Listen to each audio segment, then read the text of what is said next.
and welcome from Tony and myself to Money Go Round. Well, today we've got something different for you and for us. Well, not for me, for Tony, because he's been back to school. No, he's not entering his second childhood, not yet. Anyway, he's been talking to school students about what they eat and telling them about the world of textured vegetable protein, or TVP for short.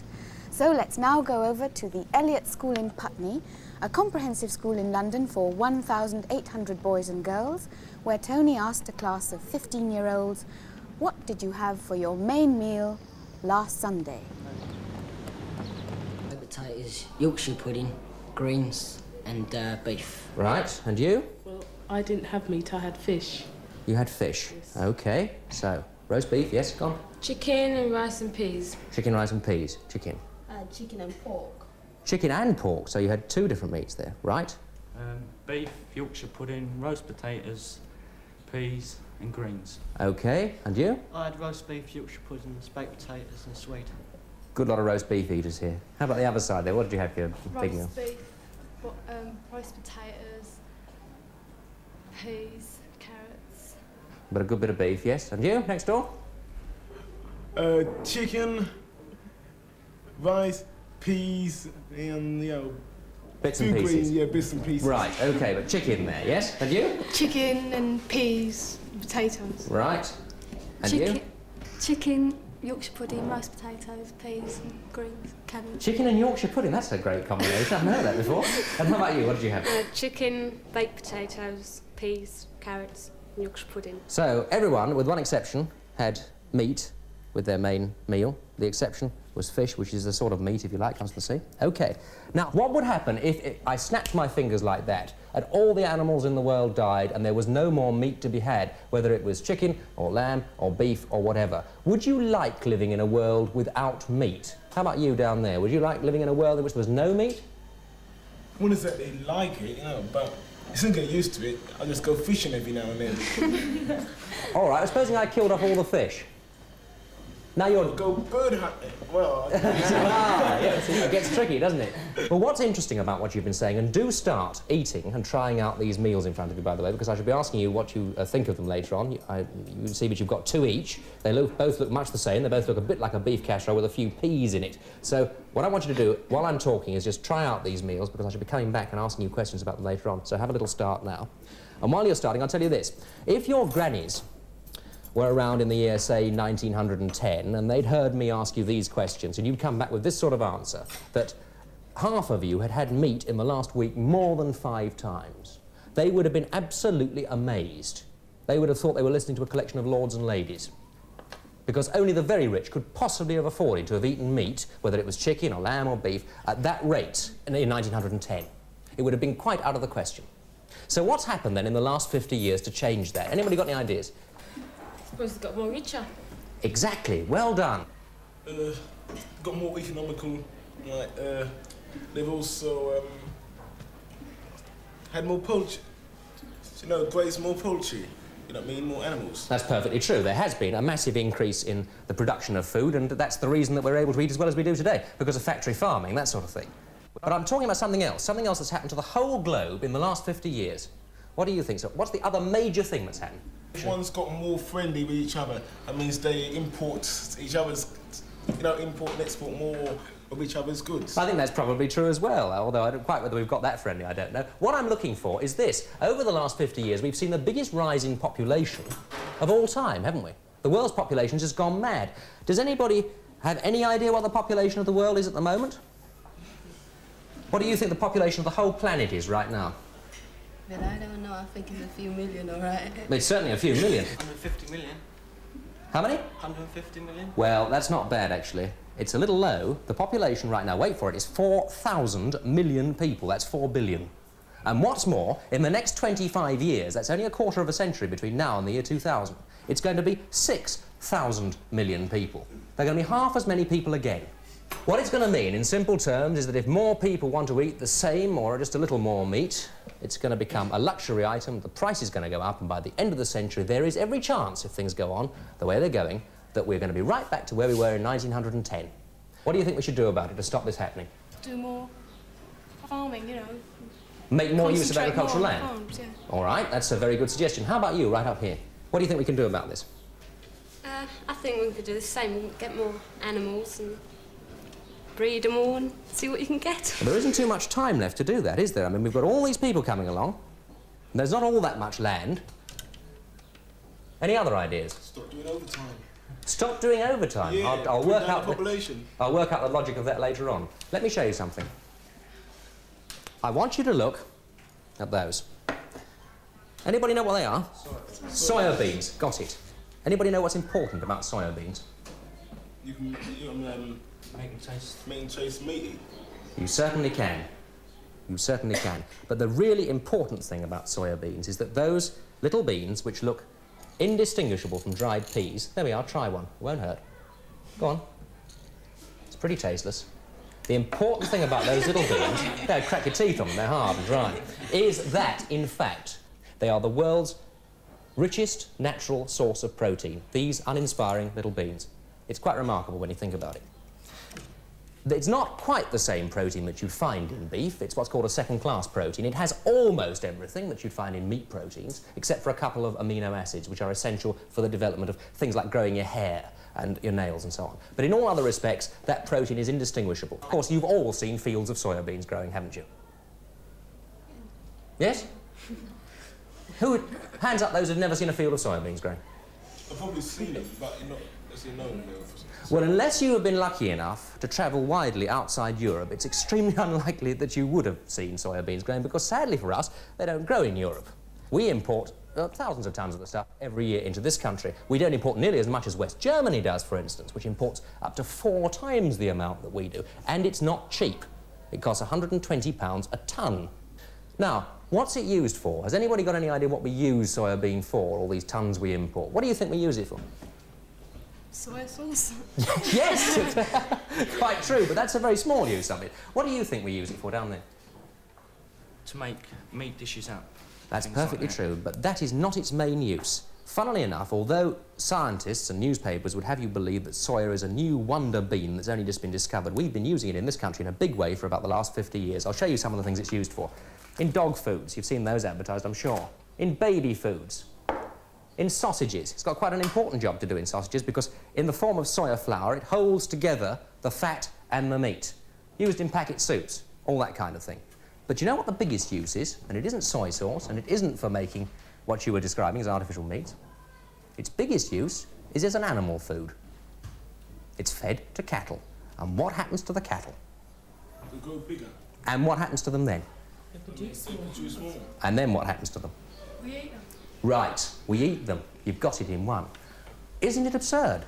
So what's been puzzling scientists, somebody hinted at earlier on, is there any way to turn that into that? Nice bit of steak. Without a cow, a lot of mooing, and 4 years' attention in between? Now, the answer to that question is, yes, it is almost possible to do something very like that. And I'll show you what they do, in fact, with soya beans. By a variety of processes. They can turn them into granules, soya granules like that. And would you believe me if I told you that those unappetizing looking dog biscuits can, in the hands of a good cook, be made to taste quite delicious? Would you believe that? Yeah. Well, you believe it. You believe it. Well, I hope you've all been trying those dishes because you've been eating it. A staggered laugh from over there. How many people think they can tell me which of the dishes in front of them is a soya bean dish and how many and which is the real meat? Have another little taste to refresh your memories. How many people can honestly tell the difference? I think the white one's made out of soya beans and the red one's made out of meat. You do. The blue one tastes savoury. I did taste them. Blue one tastes savoury. Yeah. You wouldn't mind eating that all the time? No, No. it tastes Okay, savoury. fine. Have you ever eaten it before? No? Anyone ever eaten it before? No. Well, I might have tasted that one before. Well, I bet you have. I bet there isn't anybody in this whole room who hasn't sat down at some time or another to a meal similar to that, which didn't have some form of soya or textured vegetable protein in it, because it is now widely used in the catering trade. It's especially used by education authorities in schools, by local authorities, in old people's homes, in housing developments, all this kind of thing. Anywhere where there is mass catering. But of course, this leads us with all kinds of questions, doesn't it? How much can caterers include of this meat substitute in a meat dish by law? Does anybody know? Half. You think as much as half? You think half of it can be soya or TVP by law, do you? Believe it or not, there are no laws regarding the quantity of vegetable protein, artificial meats, if you like, can be served up in allegedly meat meals. Now, you may well say, does it matter? And we'll discuss that in a moment. But we put this point to a public analyst called Mr. James Shelton, and he said this. We are very worried, he said, that these new products might be passed off as meat when they most definitely are not. We think that if a meal contains novel protein, it should not be called by its traditional name. Quite strong stuff. The question is this: how do you tell the difference between a vegetable protein and a meat protein? Especially when you are still confused. There's not one of you here can tell me with certainty which one of the meals in front of you is real meat, which one is a vegetable protein. So how do you tell the difference? The answer is it's extremely difficult to. And the only difference between the two proteins is that one, the vegetable protein, lacks one or two of the amino acids. Even a public analyst with all his specialised equipment would find it pretty difficult to tell the difference. But you might then well say, does it matter anyway? The stuff's just as full of protein, it tastes just as nice. Why should it matter? Well, why should it matter? Can you give me any reason why it should matter? Well, it doesn't really matter to me, but it probably matters to some big market speculators. Let's see, £100 for so much, right? And sell it off, as I said earlier on, as ordinary meat for £200. Exactly, exactly. You've hit the nail absolutely on the head. It only begins to matter when you consider the element of price. I'm sure that I speak for all of you when I say that I would be cross if I went into a restaurant and paid the price of a mince meat meal for what turned out to be a soya meal, which was cheaper. Wouldn't that make you annoyed? Yeah, exactly. So therefore it does matter that you know what it is you're buying, doesn't it? Right? Yeah. In fact, it's very important that it isn't passed off to you as something else. Yep, all agreed. Incidentally, talking about passing it off, has anybody got any further ideas what's in those dishes yet? No ideas. Well, that one's got something different from what's that. You reckon the red one's got something in it? Sure, yeah.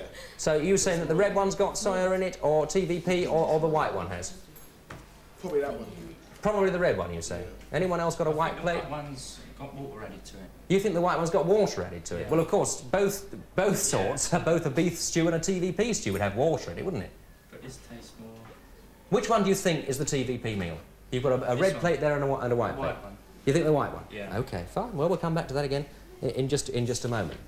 The key thing about this is that, obviously, we don't want to get conned, do we? We want to know what it is we're buying. But the important thing about soya is that, expensive though it is still cheaper than meat, which is the one reason why I said before education authorities use it in schools and places like that. And in fact, it's being used more and more as a meat extender. It's not taking the place of meat, they're adding it to meat. For an example, in 1973, it was used on an experimental basis at a place called the Abbey Grange High School in Leeds. But this is the key thing, without the children knowing about it. Because, the headmaster said, quote, it will be pointless if the children had known in advance. Can anybody think of any reason why that would be? That would have annoyed me if I'd heard about it, I'm sure. Again, the Royal Borough of Kensington and Chelsea. Now, they decided in the beginning of March this year that if and when they decide to add novel protein to all stew and pie dishes in their old people's homes, they're going to do it in the ratio of 25% novel protein to 75% meat. Once again, they say they're not going to tell anybody in advance. Why not? Can anybody think of a reason for that? So what if they put people off? Well, otherwise people would be like tasting, going, Yes, but you've been tasting it here, haven't you? And you can't tell the difference. Yeah, but still, they'd say distinctly that there is a difference. You know, whether they taste it or not, I've seen people do it, you know what I mean? You mean they'd just say it because somebody told them? For instance, if you, I feel like doing a joke on a mate, right, and gave him something to eat, he'd eat it up straight up right, without thinking twice. If I told him after I ate down him, you're just eating so-and-so, he goes, yeah, I thought it tasted funny, you know. Yeah, exactly. That is obviously one imagines why these things are not announced in advance. Now, Kennedy, you've all been trying it, I hope. It's been lingering in front of you. I have the answer here. Who knows which one of those dishes contains TVP and which one is a real meat dish? First of all, let's have a show of hands. How many people think that the white plates are soya? 1, 2. Right. You're wrong. The white plates are a real beef stew. How many people think that the blue plates are soya? 1, 2, 3, 4, 5. You're absolutely right. How many people think the red plates? The red plate, right. 2. Well, yes, you're absolutely right. So that leaves the orange and white plates. Now, could anyone say that they could tell the difference? Anyone who had an orange and white plate? No. Because the orange and white plate, in fact, is real meat. What that served to prove was that we, without too much ado, by producing a simple little meal, could confuse you totally, because those results are absolutely meaningless statistically. There's nothing you could read into that at all. Nobody could possibly tell with certainty which one was which. But we do think it's important for this reason, because if soya, these beans, and the things you can make out of those beans really are going to be the new wonder protein that scientists are telling us they might well be, and if they're going to be in wide use, then our view on this programme, and I want to know whether you agree, is if they are just as nutritious and if they're going to work out cheaper, people who are processing them and selling them to us should be calling a bean and telling us precisely what it is we're eating. Our thanks to Anne O'Connor at the Elliott School and her lively class of 15-year-olds. Thank you, Tony, too. Very impressed am I by your teaching skills.